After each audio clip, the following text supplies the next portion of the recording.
એક સાંજે બધા જાનવર જંગલમાં તળાવના કિનારે રમતા હતા.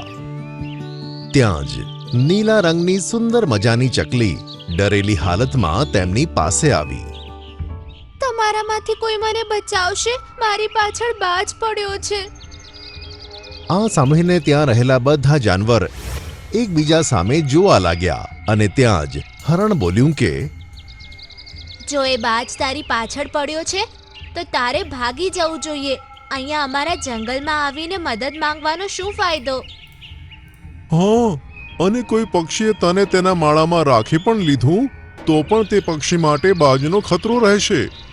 કોઈ પણ પક્ષી તેની મદદ માટે આગળ ન આવ્યું અને જાનવરોએ પણ તેને જતા રહેવા માટે કહ્યું. ચકલી કોઈ પણ ચર્ચા કર્યા વગર ત્યાંથી જતી રહી. બીજા દિવસે એક અજગર ક્યાંક જઈ રહ્યો હતો. ત્યાં જ તેની નજર એક ઈંડા ઉપર પડી અને તે તેની પાસે ગયો. અને ત્યાં જ મીનુ ચકલી પોતાના બચ્ચા સાથે ત્યાં પહોંચી ગઈ અને તે પણ ઈંડાને જોવા લાગી. મીનુ, જો ઈંડું પેદા કર્યું છે તો તેનું ધ્યાન રાખવાનું પણ શીખ. હમણાં હું તેને ખાઈ જાત. શું બકવાસ કરે છે? આ ઈંડું મારું નથી. હું તો બસ એને જોવા માટે ઊભી રહી હતી. તો શું હું એને ખાઈ જાઉં કે તું તેને પાળવા ઈચ્છીશ? મને શું જરૂર પડે આ લાવારી સીંડાને રાખીને મારો ટાઈમ વેસ્ટ કરવાની? ખાવું હોય તો ખાઈ જા. મમ્મી, જેનું આ ઈંડું છે એ પક્ષી કેટલું હેરાન થતું હશે. આપણે આને આપણા માળામાં લઈ જઈએ. તું વધારે ના બોલ ચુન્નુ. જે માં પોતાના ઈંડાનું ધ્યાન ના રાખી શકે એની જવાબદારી આપણે કેમ લઈએ? સારું, હું તેને ખાઈ જાઉં છું. આમ કહીને અજગરે તે ઈંડું ગળી લીધું અને મીનુ પોતાના બચ્ચા સાથે ત્યાંથી ઉડી ગઈ. મીનુના ગયા પછી થોડી વારમાં તો અજગરના શરીરમાં દુખાવો થવા લાગ્યો. તેને દુખાવો સહન થતો ન હતો. એવું લાગતું હતું કે તેણે ઈંડું નહીં પણ કોઈ સળગતો કોલસો પોતાના મોઢામાં મૂકી દીધો હોય. મોન્ટુ વાંદરો ઝાડ પર બેઠો બેઠો આ બધું જોતો હતો. ત્યાં જ ઈંડું તેના મોઢામાંથી બહાર નીકળ્યું અને અજગર ગાયબ થઈ ગયો. અરે બાપરે, આ કેવી રીતે થયું? એક ઈંડાને ખાવાથી કોઈ ગાયબ કેવી રીતે થાય? આ બાજુ મીનુ ચકલી પણ પોતાના માળામાં બેઠી બેઠી ગાયબ થઈ ગઈ. બીજા દિવસે કાળુ બિલાડો અને ભૂરો બિલાડો પોતાના ખાવા માટે જંગલમાં ફરતા હતા. ત્યાં જ તેમને પેલું ઈંડું જોવા મળ્યું. તેઓ ફટાક દઈને તેની પાસે પહોંચ્યા. મારું છે. ના, મારું છે. તું તારી ગંદી નજર એની ઉપર ના નાખ. અને ત્યાં જ નીલી ચકલી ત્યાં આવી અને બોલી કે તમે પ્લીઝ એને ના ખાઓ. એ ઈંડું મારું છે. જો પેદા કર્યું તો તેનું ધ્યાન પણ રાખવા જેવું હતું. હવે આ મારું છે.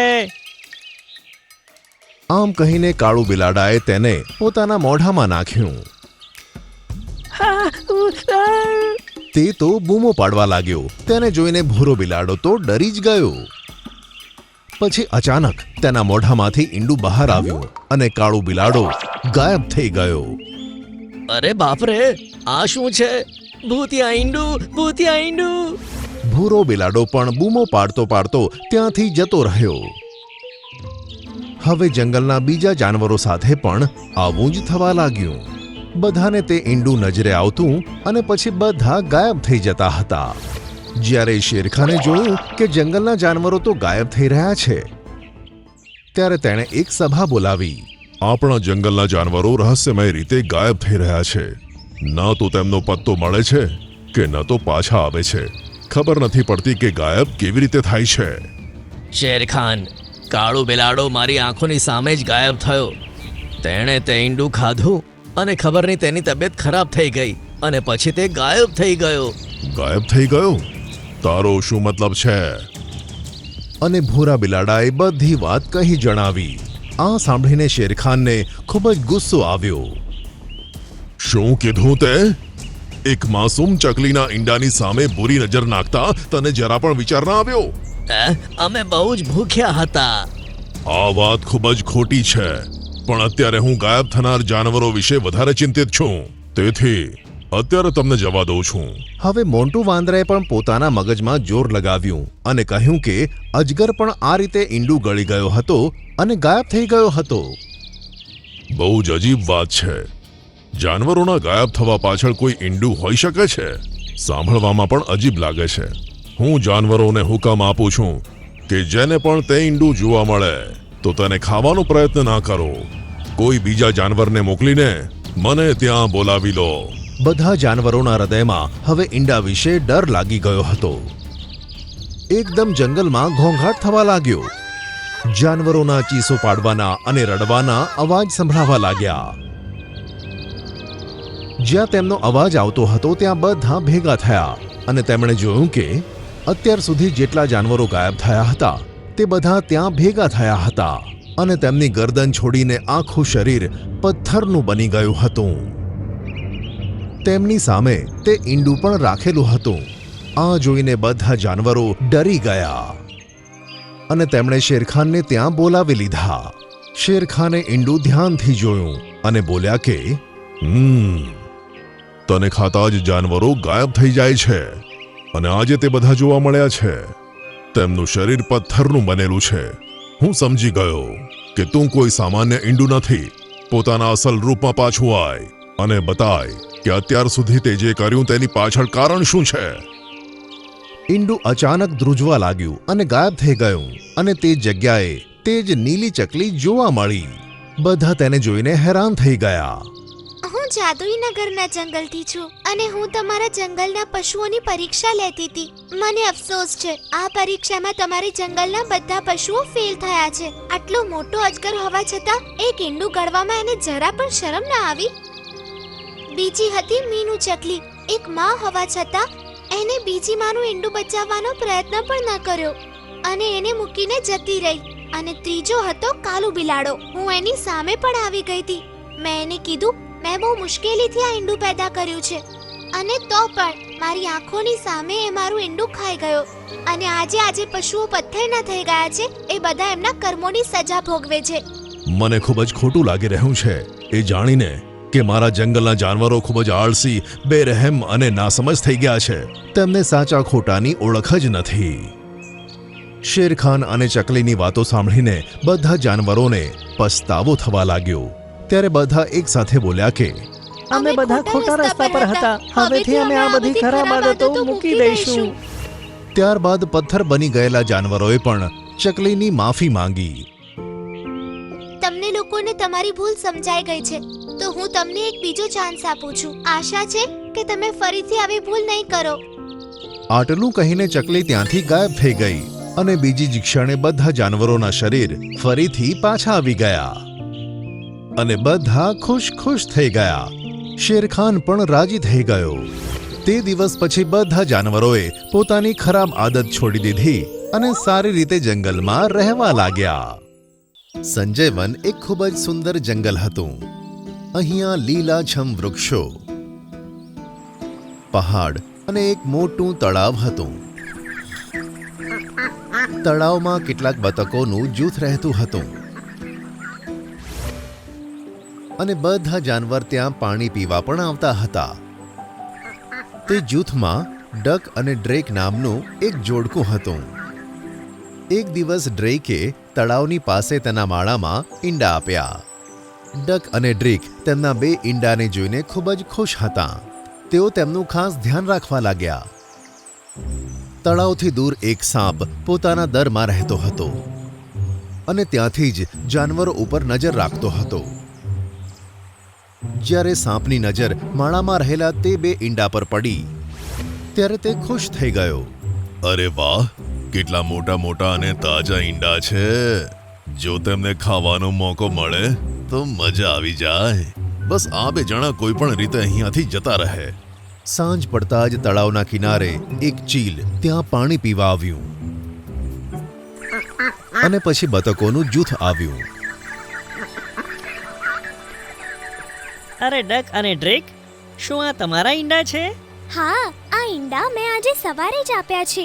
ઓહ, એટલે જ આજ સવારથી તમે લોકો તળાવમાં ક્યાંય જોવા નથી મળ્યા. હા, આજે આખો દિવસ અમે આને સંભાળી રહ્યા હતા. એટલે બપોરે પણ કશું જ ન ખાધું? શું હજુ પણ ખાવાનું મન નથી? ના, હવે તો ભૂખ સહન જ નથી થઈ રહી. પણ આ ઈંડાને છોડીને કેવી રીતે જવું? અરે ચિંતા ના કર, તેમને કશું જ નહીં થાય. આપણને ખાવાનું મળતા જ તેને ખાઈને અંધારું થતા પહેલા આવી જઈશું. આમ કહીને ડક અને ડ્રેક ઈંડાને ત્યાં જ છોડીને પોતાના જૂથ સાથે ચાલી નીકળ્યા. દૂર સાપ પોતાના દરમાં આ વાત સાંભળતો હતો અને આ જ મોકાની રાહ જોતો હતો કે ક્યારે તેઓ ઈંડાને છોડીને જતા રહે. તેમના દૂર થતાં જ સાપ ખુશ થઈ ગયો અને ચહેરા પર સ્મિત અને આંખોમાં લાલચ લઈને તે બે ઈંડા પાસે પહોંચ્યો. અરે વાહ, કેટલા તાજા અને સ્વાદિષ્ટ ઈંડા છે. આમ કહીને તેણે પોતાનું મોઢું ખોલ્યું અને એક ઈંડું ગળી ગયો. આજે તો લોટરી લાગી ગઈ છે યાર. આમ કહીને તેણે બીજું ઈંડું પણ પોતાના મોઢામાં મૂક્યું અને ગળી ગયો. આજે તો ખરેખર મજા આવી ગઈ. હવે હું આરામથી મારા દરમાં જઈને સૂઈ જાઉં છું.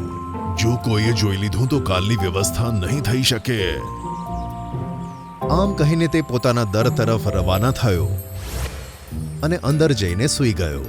જ્યારે ડક અને ડ્રેક જૂથમાંથી છૂટા પડ્યા પછી પોતાના માળા પાસે પહોંચે છે તો પોતાના માળામાં ઈંડા ન જોઈને ચોંકી ઉઠે છે. અરે આપણા ઈંડા ક્યાં ગયા? તેમને તો આપણા સમૂહ સિવાય કોઈએ જોયું પણ ન હતું. તો પછી તેમને અહીંયાથી કોણ લઈ ગયું? સાંભળીને ડક વિચારે છે અને કહે છે, આપણે આ વાત જાણવા માટે એક યુક્તિ કરવી પડશે. સાંભળ. આમ કહીને ડકે ડ્રેકને એક યુક્તિ બતાવી. પછીની સવારે ડ્રેકે ફરીથી બે ઈંડાને જન્મ આપ્યો અને આખો દિવસ તેની પાસે બેસી રહ્યા. પછી સાંજ પડતા પહેલા જ ડકે કહ્યું, ડ્રેક, મને બહુ જ ભૂખ લાગી છે. ચાલ આપણે ખાવાની શોધમાં જઈએ. પણ આપણે ઈંડાને એકલા મૂકીને કેવી રીતે જઈએ? ગઈકાલની જેમ તેમને કોઈ લઈ ના જાય. મારી પાસે એક આઈડિયા છે. આમ કહીને થોડી જ વારમાં ડક પોતાના મોઢામાં થોડુંક ઘાસ લાવ્યો અને તેને ઈંડા ઉપર પાથરી દીધું. હવે આ ઈંડાઓને કોઈ જોઈ નથી શકતું. આપણે તેમને છોડીને નિશ્ચિંતપણે જઈ શકીએ છીએ.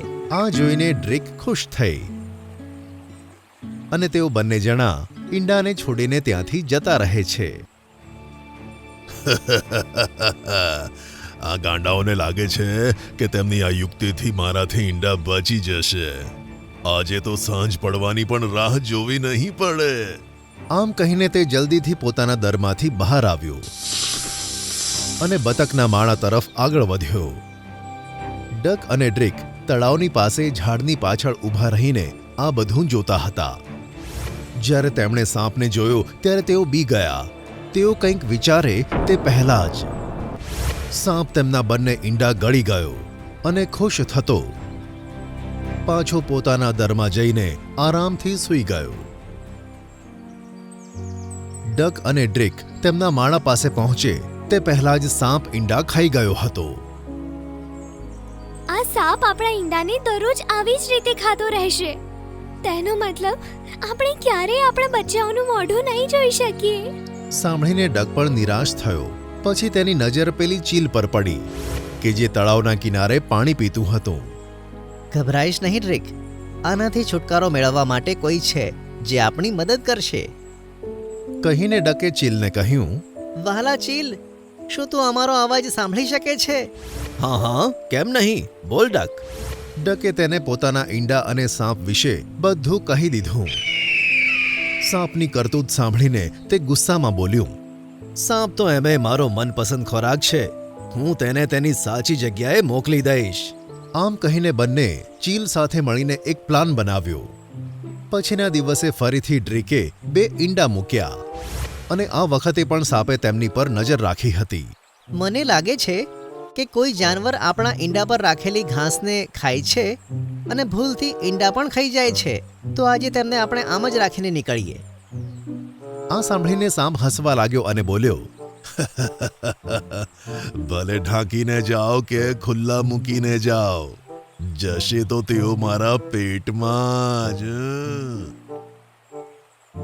ડક અને ડ્રેક તે ઈંડાને તેમ જ મૂકીને ચાલ્યા અને તે જગ્યાએ જઈને છુપાઈ ગયા જ્યાં ગઈકાલે છુપાયા હતા. તેમના પ્લાન મુજબ ચીલ ઝાડની એક ડાળી પર જઈને બેઠું હતું.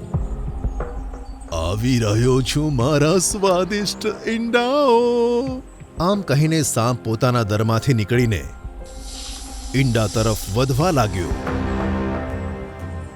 આમ કહીને જ્યારે તે ઈંડા પાસે પહોંચ્યો ત્યારે ચીલે ઝડપથી ઉડીને સાપ પર તરાપ મારી. સાપે જેવું જ ઈંડાને ખાવા માટે પોતાનું મોઢું ખોલ્યું, ચીલે તેને ઝડપી લીધો. ચીલે પોતાની ચાંચમાં સાપની ગરદન દબાવી અને આકાશમાં લઈને ઉડી ગઈ. અરે છોડ મને!